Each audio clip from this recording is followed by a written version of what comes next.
وشق البحار. Bismillahirrahmanirrahim.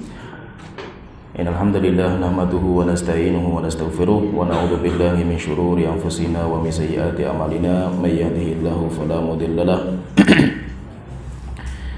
wa may yudlil fala hadiya lahu wa asyhadu an la ilaha illallah wahdahu la syarika lahu wa asyhadu anna Muhammadan 'abduhu wa rasuluh amma ba'du. Kita insyaallah akan mengkaji tentang akidah Ahlussunnah wal Jamaah dari kitab yang sangat terkenal di kalangan penuntut ilmu yaitu kitab Syarhus Sunnah yang ditulis oleh Imam Al-Barbahari rahimahullah ta'ala. Insyaallah nanti kitabnya kita masih diberikan. Pertemuan berikutnya insyaallah kitab sudah ada. Maka pertemuan kali ini kita muqaddimah dulu tentang kitab ini dan bagaimana kedudukan beliau Al-Imam Al-Barbahari di kalangan kita. Ulama-ulama Ahlussunnah wal Jamaah mereka sangat perhatian terhadap akidah dan mereka menulis kitab-kitab akidah itu di kitab-kitab mereka. Dan metodologi para ulama dalam menulis akidah itu, ada ulama yang menulis akidah dimasukkan dalam kitab-kitab umum, yaitu kitab hadis. Jadi ada ulama yang ngarang kitab hadis, dan di antara bab di kitab hadis itu adalah bab masalah keimanan. Contohnya seperti Imam Bukhari dan Muslim. Di dalam kitab sahihnya Imam Bukhari dan Muslim itu mereka membuat bab Kitabul Iman dan pembahasannya masalah keyakinan, walaupun kitabnya itu ditulis masalah hadis. Bahkan Imam Bukhari itu membuat bab sendiri namanya Kitabut Tauhid, pembahasan masalah tauhid. Demikian juga banyak ulama-ulama yang mengarang kitab akidah khusus. Kalau tadi kan enggak, kitab akidah ditulis di kitab umum, mencakup semua bab agama. Di antaranya adalah pembahasan masalah akidah. Tapi ada ulama-ulama yang mengkhususkan kitab ditulis untuk bab akidah saja. Dan metodologi mereka itu ada dua, yaitu metodologi buku kitab yang ditulis khusus untuk akidah. Itu nanti ada dua.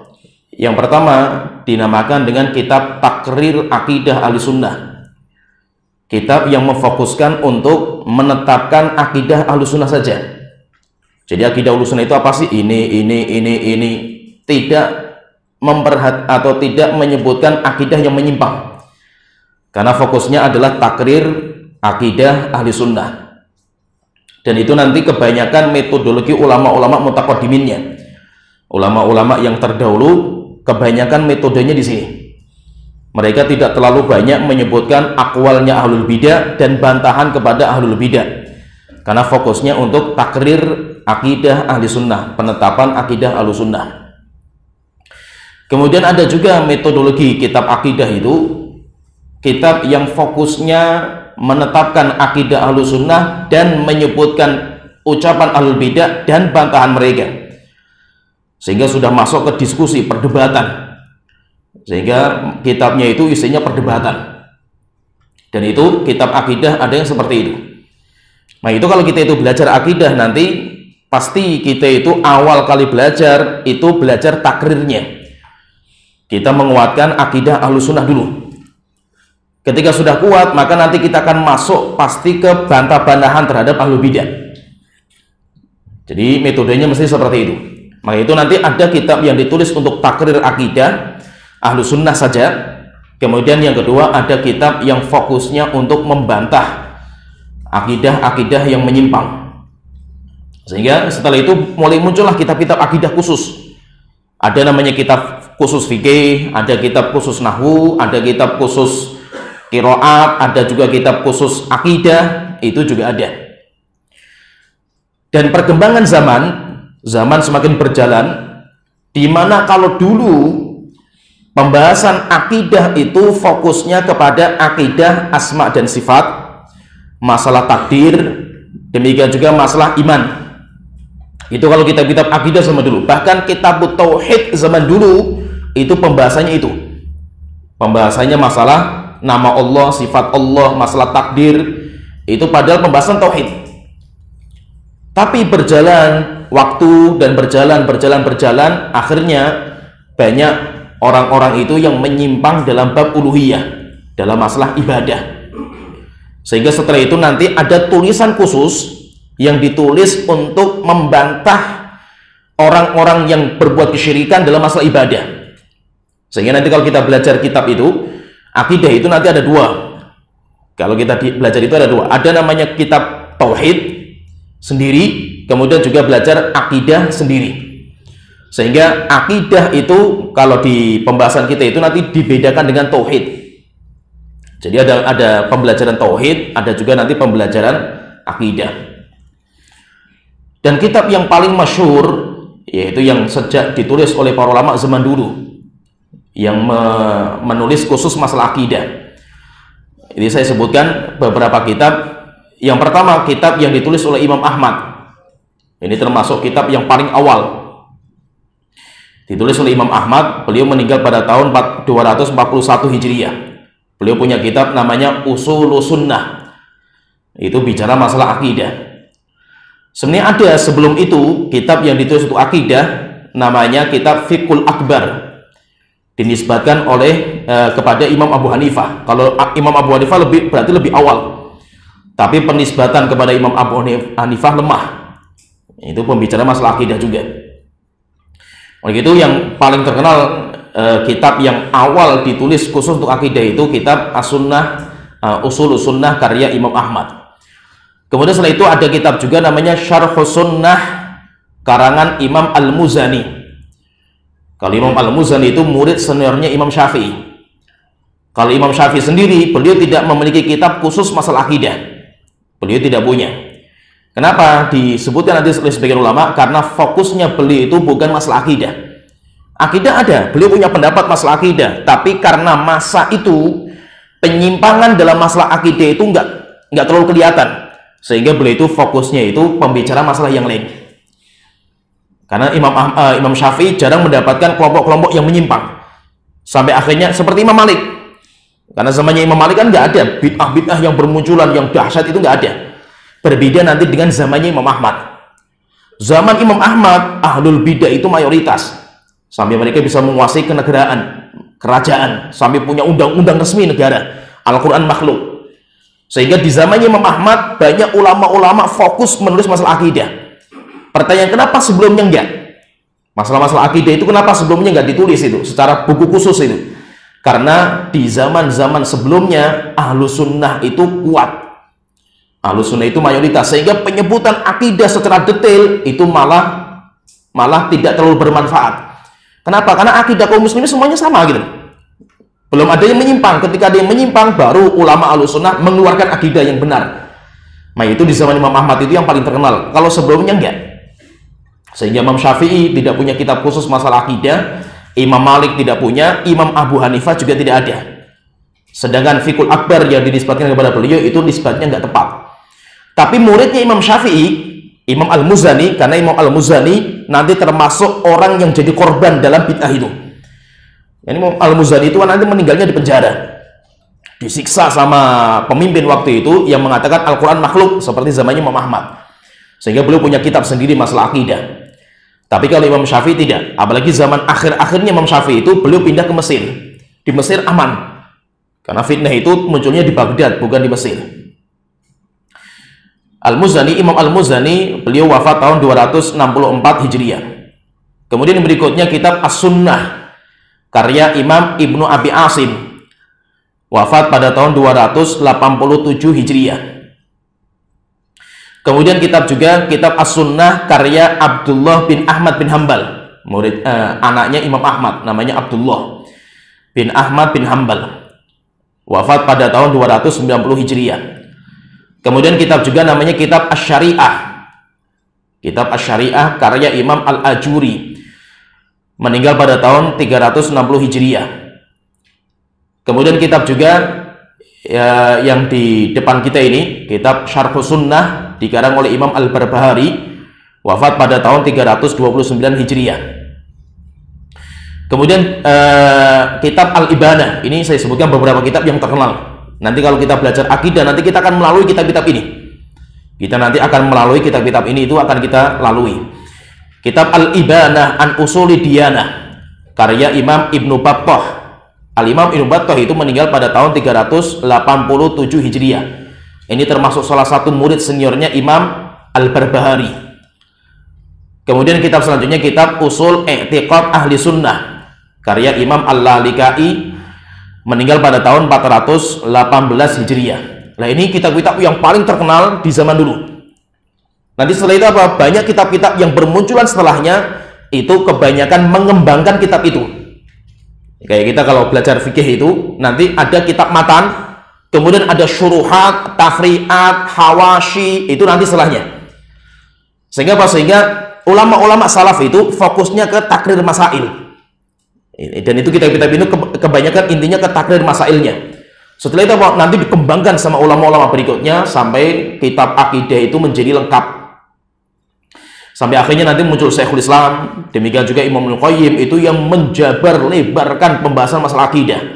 Apalagi Syekhul Islam itu faknya kalau kita bicara masalah akidah itu, kelebihan beliau itu tentang bantah-bantahan terhadap ahlul bidah.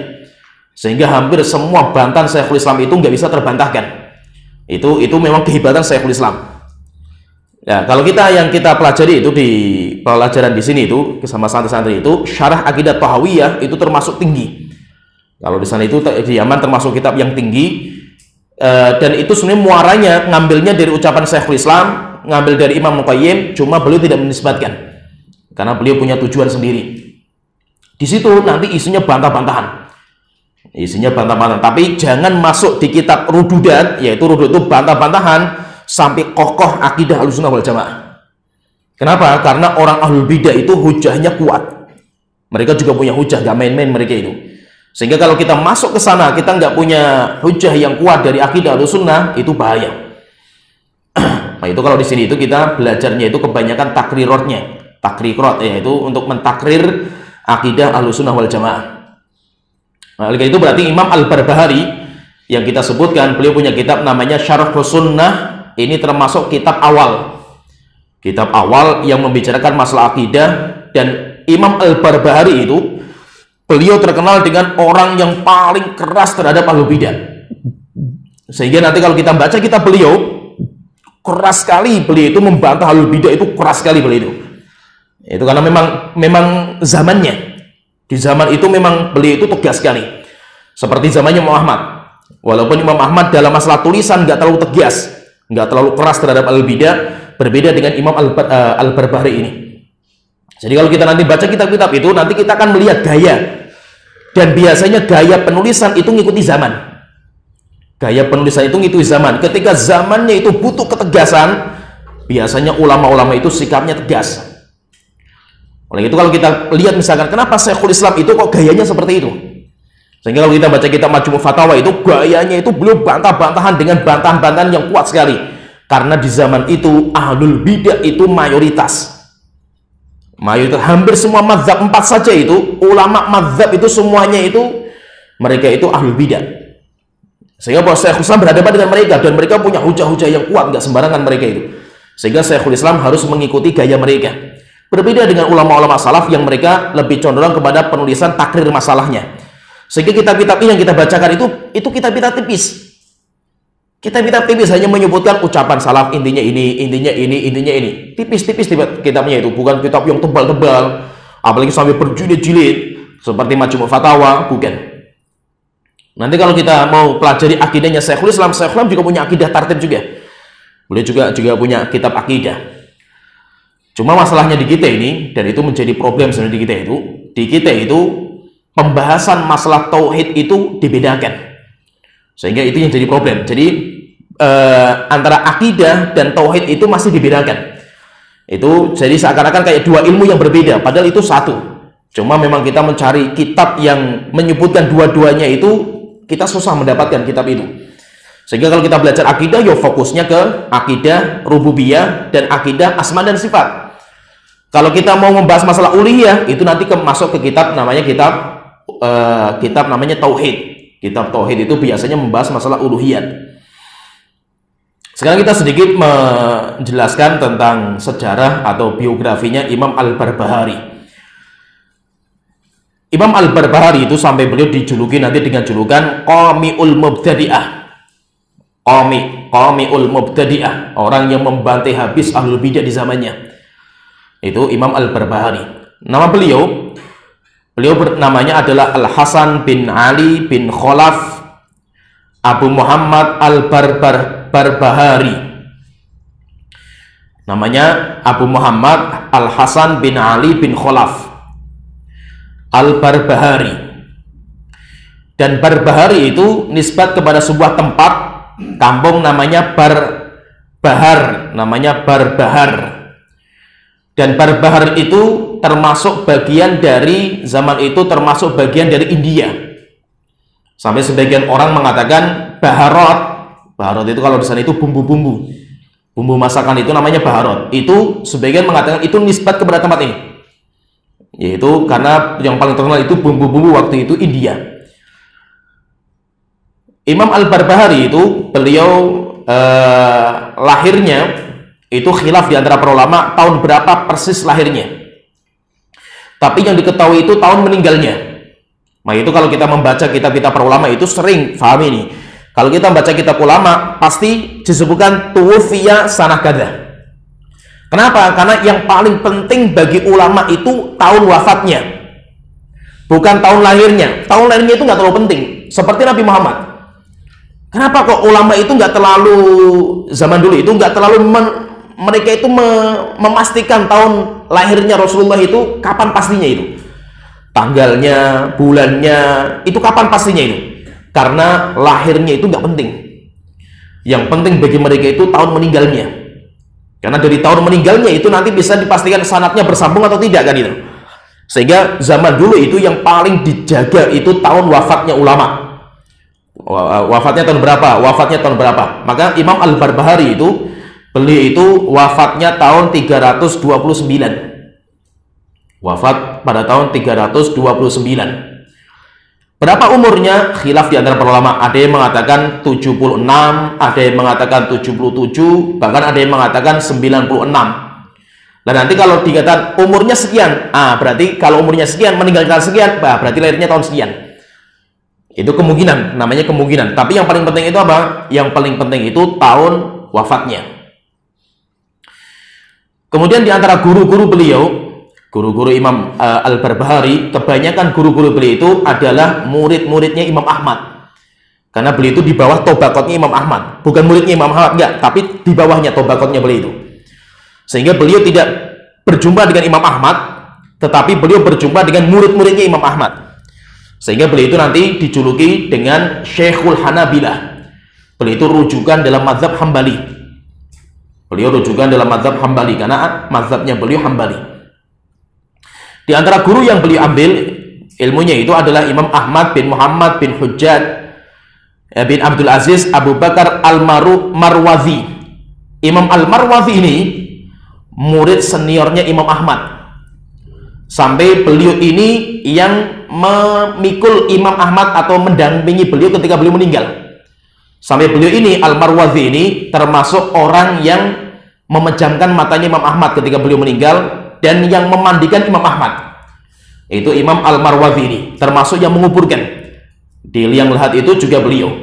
Berarti apa? Beliau termasuk murid seniornya. Nah ini beliau ini Al-Marwazi ini gurunya Imam Al-Barbahari. Nah berarti kalau seperti itu berarti apa? Beliau itu tobakotnya dengan Imam Ahmad itu dekat sekali. Karena beliau naik ke atasnya gurunya itu murid seniornya Imam Ahmad, kemudian baru Imam Ahmad. Berarti kalau seperti itu sanad, namanya sanad, silsilah riwayat kepada Imam Ahmad itu tinggi sekali. Karena beliau dekat, walaupun beliau nggak ketemu dengan Imam Ahmad, tetapi beliau ketemu dengan murid seniornya. Dan zaman dulu itu kayak gitu. Namanya orang belajar itu dilihat guru kamu siapa. Sehingga orang zaman dulu itu ketika belajar otodidak itu nggak dianggap. Orang ketika belajar ditanya mesti kamu gurunya siapa? Oh, saya gurunya kitab saya punya perpustakaan besar. Maka kaidahnya man kana syekhuhu kitabahu fa khata'uhu aktsar min shawabihi. Siapa yang gurunya itu bukunya sendiri, maka salahnya lebih banyak daripada benarnya. Maka itu apa? Ulama zaman dulu itu mesti tanya, man ta'khuduna dinakum? Kalian ngambil ilmu dari mana? Mana samuri jalakum? Guru kamu siapa gitu?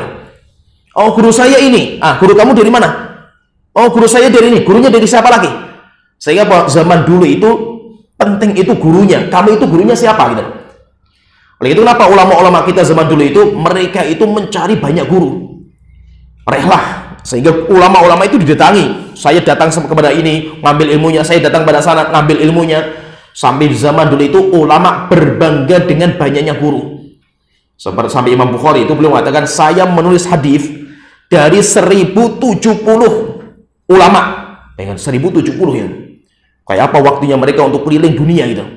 1070 ulama, kata beliau mengatakan, tidak ada satupun di antara mereka kecuali sahibul hadis, kecuali ulama al-hadis.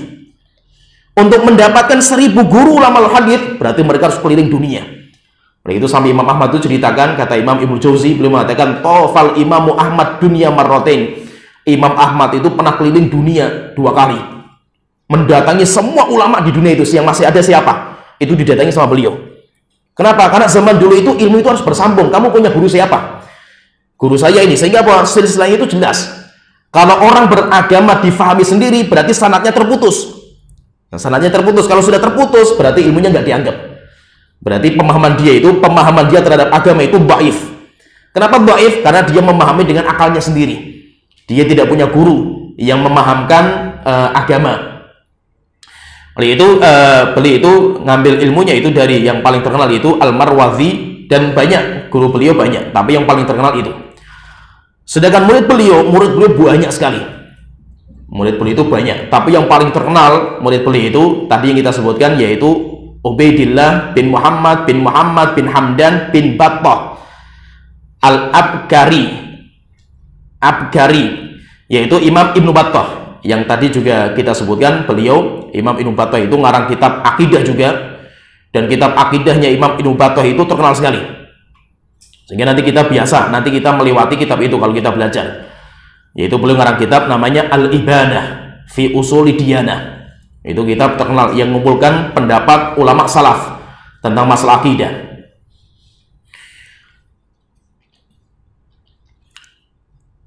Kemudian pujian ulama kepada beliau, pujian-pujian ulama kepada Imam Al-Barbahari banyak sekali. Kata Imam Ibnu Katsir, beliau mengatakan al-alimu zahidul faqihul hambaliyul wa'id. Beliau adalah seorang ulama yang zuhud dan sangat faqih terhadap mazhab Hambali, dan beliau juga termasuk wa'id. Wa'id itu seseorang yang pandai dalam memberikan wejangan, ceramah. Setelah itu beliau mengatakan, kata Imam Ibnu Katsir, wa kana syadidan ala ahlul bid'ah wal ma'asi. Dan beliau itu keras sekali terhadap ahlul bid'ah di zaman itu dan kepada pelaku dosa dan maksiat. Wa kana kabirul qadar tu'azzimuhul khassatu wal amah. Dan beliau itu sangat dijunjung tinggi, sangat dihormati sama orang-orang khusus, yaitu orang khusus itu para penuntut ilmu, para ulama, demikian juga orang-orang awamnya, masyarakat biasa. Itu beliau sangat terkenal. Kata Imam Zahabi, beliau mengatakan Syekhul Hanabilati Al-Qudwatul Imam.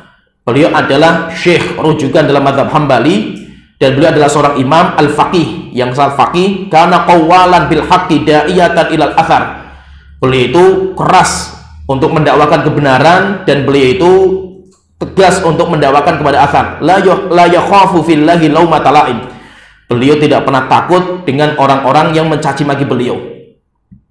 Jadi Imam Al-Barbahari itu tegas sekali. Kalau dalam masalah fikih, beliau mazhabnya Hambali. Dan saking tegasnya, dan beliau itu sangat dihormati. Saking dihormatinya itu sampai ada Imam Zahabi itu menyebutkan sebuah cerita di kitab beliau itu, bahwa saking terkenalnya beliau, saking dihormatinya oleh masyarakat di zaman itu, beliau itu kalau bersin di satu tempat, misalkan di satu kota itu, beliau bersin. Jadi kota itu kalau beliau bersin itu, kota itu kayak menggembang gitu. Kenapa? Saking ramainya orang yang mendoakan. Jadi kalau beliau bersin, kemudian beliau mengatakan alhamdulillah, Banyak sekali orang itu berbarengan mengatakan yarhamukallah sampai goncang kota itu dengan ucapan yarhamukallah. Sampai ucapan yarhamukallah itu ketika menggema sampai kepada raja. Sampai kepada raja itu. Ini suara apa ini? Akhirnya ketika dicari informasi, rupanya suara masyarakat yang mendoakan Imam Al-Barbahari ketika bersin. Sampai akhirnya apa? Sampai akhirnya rajanya saja ketakutan. Maksudnya dengan beliau itu, yaitu saking wibawanya beliau di masyarakat.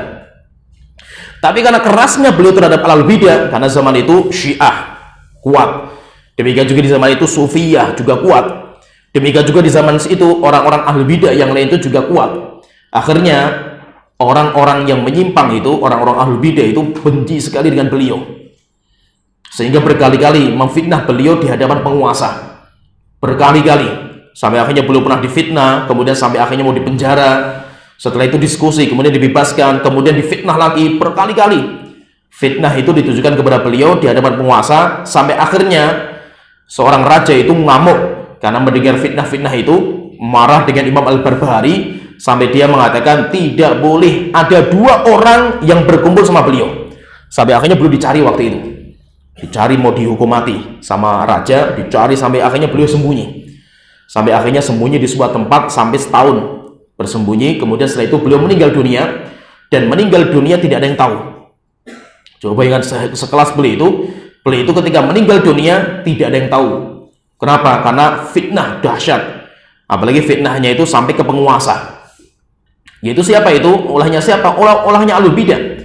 Di mana mereka itu terus memfitnah Imam Al-Barbahari di hadapan penguasa, sampai akhirnya nanti beliau itu dicari. Sampai akhirnya ketika beliau meninggal dunia, beliau itu dikuburkan di kamar itu. Di kamar itu, dan tidak ada orang yang mengetahui. Sampai akhirnya dimandikan oleh satu orang dan yang lainnya.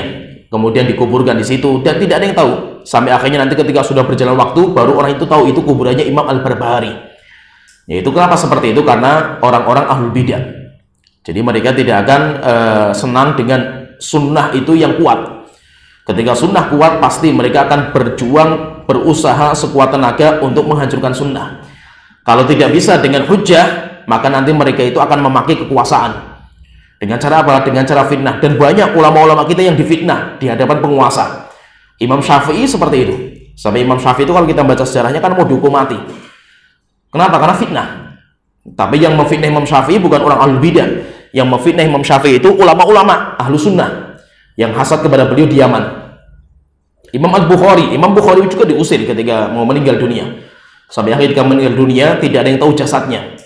Jasadnya sudah kaku kecuali muridnya Imam Muslim. Kenapa? Karena hasad gurunya sendiri yang hasad. Demikian juga Imam Abu Hanifah. Imam Abu Hanifah meninggalnya karena disiksa sama raja. Imam Abu Hanifah itu pulang, kemudian setelah itu sakit parah, kemudian beliau meninggal dunia. Oleh itu apa? Banyak ulama-ulama itu ketika mereka berdakwah pasti mereka akan diuji. Pasti akan diuji sampai akhirnya ujian itu sampai di akhir hayatnya mereka. Tapi apa? Ketika mereka meninggal dunia, ilmunya hidup. Sampai kitab-kitab mereka masih dipelajari itu. Kitab-kitab mereka masih dipelajari dan kita masih membaca kitab mereka. Kemudian kita sedikit bicara tentang kitabnya beliau. Kitab namanya Syarhus Sunnah. Kitab Syarhus Sunnah itu kalau kita membaca itu ada beberapa cetakan yang keliru. Ini diingatkan di mukadimahnya. Ada beberapa cetakan yang keliru seakan-akan itu bukan miliknya Al-Barbahari. Yaitu miliknya Ghulam Khalil namanya itu. Miliknya Ghulam Khalil. Jadi ada sebuah nuskhah. Nah itu kita itu belajar sama guru itu penting. Kenapa? Karena guru itu nanti akan menyatakan itu cetakan keliru ini. Hati-hati dengan cetakan ini. Kenapa? Karena zaman dulu itu namanya orang itu kalau pengen punya buku, dia itu harus menyalin. Nggak ada fotokopi, nggak ada. Cetakan nggak ada zaman dulu. Pertanyaan terus, kalau saya pengen punya buku itu apa? Saya menyewa penyalin, namanya nusakh. Nusakh itu apa? Orang yang kerjanya itu menyalin buku. Nusakh itu orang kerjanya seperti itu. Maka itu banyak ulama itu kalau mereka itu siang hari kerjanya nusakh untuk mendapatkan upah, malam harinya belajar. Ada yang siangnya belajar, malam harinya kerja. Kerjanya apa? Nusakh. Orang zaman dulu misalkan saya pengen punya kitab Sahih Bukhari. Bagaimana caranya? Saya datangkan orang, datang ke rumah orang yang punya Sahih Bukhari, datangkan orang, tolong tulis, disalin. Akhirnya disalin nanti. Nah, kemudian saya baru dapat buku. Maka itu apa? Ada zaman itu kitabnya ulama yang nggak sampai ke negeri yang lain. Tidak sampai ke negeri yang lain. Seperti Imam Ibnu Hazm. Imam Ibnu Hazm itu setingkat beliau itu enggak sampai kepada beliau kitabnya Imam Tirmidzi. Sampai akhirnya ketika ditanya itu siapa itu Tirmidzi, majhul, enggak dikenal. Kenapa? Karena kitabnya enggak sampai ke sana, enggak sampai ke Andalus, ke Spanyol. Nah, jadi maksudnya apa? Untuk mendapatkan buku zaman dulu itu enggak mudah. Maka itu apa? Terkadang rusaknya kitab itu karena jeleknya penasakhnya itu. Orang yang menasakhnya itu jelek. Atau karena dia menambahkan, kan mudah sekali ditambahkan kan gitu. Terus kalau kita pengen yang benar nih, benar nggak itu? Nasikhnya itu jujur atau tidak itu? Ah, maka di situ nanti akan terjadi perubahan. Nah, itu ada sebuah cetakan atau sanad riwayat kepada kitab itu bukan dinisbatkan kepada Imam Al-Barbahari, tapi dinisbatkan kepada Ghulam Khalil. Disebutkan di sebuah maktutatnya itu, kitab Syarah Sunnah an Abi Abdillah Ahmad bin Muhammad bin Ghalib Al-Bahili Ghulam Khalil. Jadi dia, yaitu seakan-akan ini bukunya dia. Padahal apa? Ghulam Khalil itu termasuk pendusta. Ghulam Khalil itu termasuk pendusta. Banyak ulama yang mengatakan dia itu kadzab, dia itu pendusta. Seperti misalkan kata Imam Ad-Daruqutni, beliau mengatakan kadzab. Orang ini adalah seorang pendusta yang biasa memalsukan hadis. Sampai pernah itu ada orang datang kepada beliau, Abu Abdillah An-Nahawandi, dia datang kepada Ghulam Ahmad ini, Ghulam Khalil itu. Hadhil ahadits ar-raqa'iq allati tuhadditsu biha. Ini hadis apa ini yang kau sampaikan berkaitan masalah raqa'iq, masalah raqa'iq itu masalah jiwa. Maka dia mengatakan wabanaha linuraqqiqa biha qulubal amah. Kami palsukan hadis itu, tujuan kami baik untuk melembutkan hati manusia. Berarti apa? Dia itu pendusta. Pertanyaan, terus ini kemungkinan apa ini? Kitab ini kok kenapa dinisbatkan kepada beliau itu? Maka beliau mengatakan ada dua kemungkinan. Ada dua kemungkinan. Yang pertama, kemungkinan dia itu mencuri kitab, kemudian ditulis di depannya, ini buku saya. Ini buku saya. Itu pada kitabnya Imam Al-Barbahari. Ini kemungkinan yang pertama. Dia itu mencuri kitabnya Imam Al-Barbahari, kemudian dinisbatkan kepada dirinya sendiri. Atau kemungkinan yang kedua itu yaitu tambahan Ghulam Khalil itu tambahan dari nusakh. Tambahan dari nusakh yang menyalin-nyalin itu karena jeleknya dia itu akhirnya merubah nama penulisnya. Kenapa? Karena zaman itu mudah sekali. Maka itu ulama zaman dulu itu telitinya hebat sekali itu. Kenapa? Karena namanya buku itu gampang dipalsukan, gampang dirubah, itu mudah sekali itu. Gampang sekali dipalsukan. Kenapa? Tinggal saya ngambil buku, saya katakan saya ini tulis pada tanggal sekian. Mau itu semuanya tulisan tangan kan gitu. Sehingga mudah sekali dipalsukan, gampang sekali itu. Kemudian dirubah-rubah mudah sekali. Tapi hebatnya ulama-ulama kita itu teliti sekali mereka itu. Sehingga mereka tahu ini palsu, ini tambahan, ini ada perubahan, itu mereka tahu karena saking telitinya mereka. Oleh itu intinya kalau kita pahami berarti intinya penisbatan kitab kepada Imam Al-Barbahari itu sahih. Sedangkan penisbatan kitab Syarh Sunnah kepada Ghulam Khalil itu pendusta. Dan apa yang menunjukkan akan sahihnya itu penisbatan, karena penisbatan itu penting. Fahami ya, penisbatan kitab itu penting. Karena dengan penisbatan kitab kita itu bisa menukilkan qala al-Imamul Al-Barbahari, boleh. Karena itu nisbatnya sahih kepada beliau. Tapi terkadang ada beberapa kitab yang para ulama bingung penisbatannya ini benar atau tidak. Contohnya tadi misalkan Al-Fiqhul Akbar, karyanya Imam Abu Hanifah. Boleh nggak kita katakan Imam Abu Hanifah berkata di kitab ini? Kitabnya itu penisbatan kepada Imam Abu Hanifah saja masih rancu gitu. Sehingga apa? Penisbatan itu penting. Dan terkadang nanti ahlul bidah itu mainnya pada penisbatan kitab. Contohnya misalkan Imam Abul Hasan Al-Asy'ari. Beliau di akhir hayatnya ngarang 3 kitab. Ngarang 3 kitab. 3 kitab itu sama mereka mengatakan ini palsu. Penisbatan kepada kitab ini kepada Imam Abul Hasan Al-Asy'ari itu tidak kuat. Nah, sehingga apa? Sehingga penisbatan itu penting kalau zaman dulu itu, nggak main-main itu. Demikian juga terkadang ulama-ulama kita itu, kenapa kok mudah sekali yaitu orang itu menisbatkan itu? Karena ulama zaman dulu itu tidak memberikan judul terhadap kitabnya. Itu gaya cara menulis ulama zaman dulu itu kayak gitu. Imam Syafi'i punya kitab namanya namanya Ar-Risalah. Itu penamaan siapa itu? Bukan beliau yang menamakan. Yang menamakan adalah muridnya. Sehingga terkadang kitab ini namanya apa saja itu mereka tidak menuliskan nama. Oleh karena itu apa? Mudah sekali dipalsukan. Kalau zaman dulu itu gampang sekali. Nah itu intinya terkadang itu penisbatan kitab itu penting. Terkadang ulama itu sampai beda mereka itu. Contohnya misalkan saya sebutkan ya, kitab Ar-Ruh. Itu kitabnya Imam Al-Qayyim atau tidak itu? Akhirnya apa? Banyak terjadi khilaf di situ. Sampai Imam Syekh Bakar Abu Zaid pun membahas masalah ini panjang lebar. Ada yang mengatakan enggak, itu penisbatan kepada Imam Al-Qayyim itu enggak tepat. Apalagi kitab Hadil Arwah. Tapi ada yang mengatakan enggak, itu kitabnya Imam Al-Qayyim itu. Pertanyaan terus bagaimana dengan masalah-masalah yang aneh di kitab itu gitu. Maka ada yang mengatakan kok itu kitab itu ditulis sama Imam Qayyim sebelum beliau mulazamah sama Syekhul Islam. Dibantah lagi sama banyak ulama. Di kitab itu Imam Qayyim sering menyebutkan tarjihnya Syekhul Islam itu. Sehingga apa? Intinya menisbatkan kitab kepada penulis itu penting. Dan itu kerjanya orang-orang ulama-ulama itu seperti itu. Jadi penisbatan kitab. Ini nisbat kitab pada nanti sanad-sanad itu sebutkan. Maka kitab ini pun ada sanadnya. Jadi terkadang sanad, kitab itu sanadnya siapa? Kemudian nanti dipelajari sanad-sanadnya. Oh ini sanadnya sahih semua. Berarti penisbatan kitab ini kepada beliau sahih. Atau yang kedua, terkadang dari nukilan ulama yang lain. Seperti misalkan banyak Syekhul Islam sering menukilkan ucapan Imam Al-Barbahari dan ketika dicek persis dengan kitab yang sekarang di kita itu. Demikian juga nanti Imam Zahabi juga sama menukilkan di kitabnya Al-Ulu itu ucapan Al-Barbahari ketika dicek sama dengan yang di kita sekarang. Demikian juga imam-imam seperti Imam Muflih, demikian juga yang lainnya itu sama. Sehingga kita katakan penisbatan ke kitab Syarhus Sunnah kepada Imam Al-Barbahari itu sahih. Memang itu adalah kitabnya beliau dan itu adalah akidahnya beliau. Jadi terkadang itu ulama-ulama itu untuk menjelaskan akidah, mereka itu terkadang harus menulis. Harus menulis apalagi zaman fitnah. Apalagi zaman fitnah di mana orang memfitnah kita, menuduh kita dengan tuduhan-tuduhan yang tidak benar lah itu. Seperti Imam Al-Muzani. Imam Al-Muzani kalau orang tahu beliau itu kenapa ngarang kitab Syarhus Sunnah itu? Karena beliau itu dituduh dengan akidah lafziyah. Beliau itu nggak tahu kalau dituduh seperti itu, tapi terkenal tuduhan itu kemana-mana. Beliau itu lafziyah, hati-hati dengan Al-Muzani.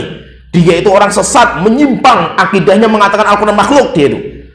Tersebar kemana-mana itu ucapan seperti itu. Akhirnya suatu ketika ada penuntut ilmu yang memberanikan tanya kepada beliau, nulis sebuah surat mengatakan, "Wahai Syekh, telah sampai kabar kepada kami bahwasanya berita engkau itu mengatakan lafziyah. Apakah akidah engkau adalah seperti ini?" Maka beliau setelah itu nulis sebuah tulisan atau surat. Setelah itu dikenal suratnya itu dengan nama Syarhus Sunnah. Beliau tegas sekali, beliau mengatakan bahwasanya akidah saya mengatakan Al-Quran firman Allah dan bukan makhluk. Hurufnya demikian juga suaranya itu bukan makhluk. Imam Bukhari kan juga dituduh seperti itu juga kan itu dalam fitnahnya itu. Dia itu akidahnya lafziyah. Setelah itu Imam Bukhari karena sebuah kitab namanya Khalqu Af'alil Ibad untuk menjelaskan akidah beliau sampai akhirnya beliau mengatakan al-kalam as-sautu sautul qari wal kalam kalamul bari. Yaitu apa? Terkadang sampai harus menjelaskan akidah. Kenapa? Fitnah. Karena tuduhan yang menyimpang. Tuduhan-tuduhan itu tertuduh sama beliau. Akhirnya apa? Beliau nulis kitab seperti itu. Ya sebenarnya sini pembahasan kita nanti insya Allah kita masuk pertemuan berikutnya ke inti kitab. Insya Allah pada pertemuan berikutnya kitab insya Allah mudah-mudahan sudah sampai sehingga nanti kita fokus. Kita nanti nggak terlalu panjang lebar untuk membahas rinciannya masalah akidah. Yang penting kita takrir masail. Kita takrir masail akidah itu perlu kita yakini. Kalau kita pengen lebih rinci lagi pembahasannya nanti masuk di kitab-kitab yang lebih tebal. Karena itu kitabnya tipis, kitabnya nggak terlalu tebal itu, kitabnya tipis. Ya sampai sini maksud mana? Alhamdulillah, Muhammad wa ala alihi wa sahbihi ajmain.